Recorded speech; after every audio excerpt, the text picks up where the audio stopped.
And I'm Dennis Neal in for Steve Malzberg. We've been having a roaring time here with our panel, Peter Morici and Rick Ungar, mixing it up a little bit. And let's move into a new phase now, guys. And let's talk about, I don't know, the increasingly desperate whiff of fear I'm getting out of the climate change movement. It used to be known as global warming, but once they realized that the Earth's temperatures actually are lower now than they were at the peak year of 1998, we had to change that word global warming over to climate change.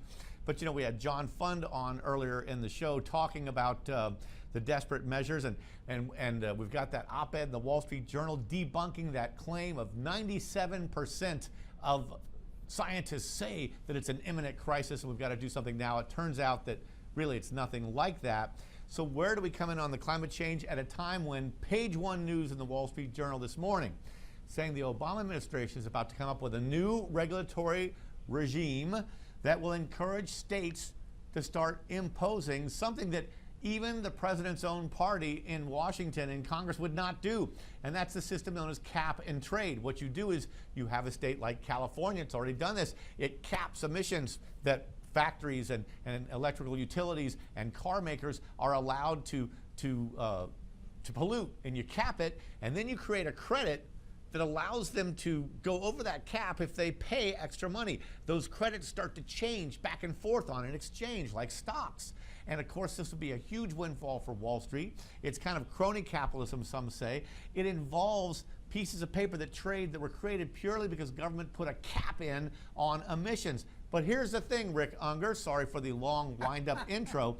The thing is that in 2012, our emissions in America fell to 20-year lows, not seen since 1992 because of one reason. The free market drove down the price of nat gas stores so much cheaper that utilities switched over from coal. So Rick, if we were at a 20-year low in 02, thanks to free market, why do we need this cap and trade scheme that Obama couldn't even get his own party to pass? Yeah, it's a fair point. And I'm not convinced that what the president's going to suggest will be cap and trade as we know it. It may be, and I know something's coming. I think if he tries to actually institute a cap and trade program by executive order, we'll all have a lot to talk about for the next number of weeks. Yeah, this will be highly controversial, right, to say the least. I think he may go about it a different way. Not one that will necessarily make everybody happy, but I think we can see some EPA regs that simply cut down on the amount of emissions coal factories can put out there in the air. Peter? You know, Rick just argued that the Obama administration will come in and do less rather than more. I find that assertion hard to believe. The government took that action. It now has created a value in this piece of paper that is to make any kind of pollution to make these electric cars or as much.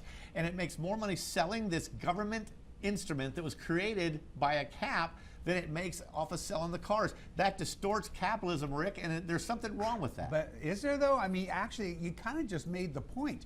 If the president does something, isn't that the whole point? To move us away from these problematic sources of energy that cause us trouble for the environment, for our kids, for our health. And look at Tesla as a model. Tesla is managing to make a very popular product. As you correctly said, Dennis, their customers absolutely adore it. Not everybody can be a customer. I know Dennis has one, maybe two in the garage. Sure. But we're able to do something like that, make it profitable, and actually make a profit because they're being environmentally sensible. That's the entire point. Why are we losing that? If that's all true, why is it that a Tesla sold in California has government tax credits of up to $7,500, enticing people to buy it? They won't it be ought there to be forever. a product that's so attractive that you want to buy it without a tax credit. But they won't be there forever, and that's what helped get that business going. And here you are, you know, a pretty strictly conservative guy, lauding Tesla and the fine product they're making. This is nothing new in America. Peter, we've been offering tax credits to get businesses going forever. Peter, I'm lamenting that Tesla makes more of its money off of a government tax trading scheme than it does off the car itself. What do you say? Well, it's a reflection of the absolutism of California. If they want to reduce emissions and increase gas mileage, it would be better to provide those incentives, those benefits to, say, plug-in hybrids and reach many more moderate income people. And while they wouldn't get down to zero emissions by just selling many multiples of the Tesla cars that they sell, they would probably reduce energy consumption and emissions more. Tesla is a remarkable story. It's the first time in 80 or 90 years car company has been founded in North America. Yes. And been somewhat I'm rooting successful. for him. And by the way, the suckers do I'm drive rooting better for him. than I would just like him to. price BMWs. But Right. I would just like him to earn their money the old-fashioned way, Peter. All right. We're gonna wrap. We got to go. Thanks very much. I'm Dennis Neal. We'll be right back, guys.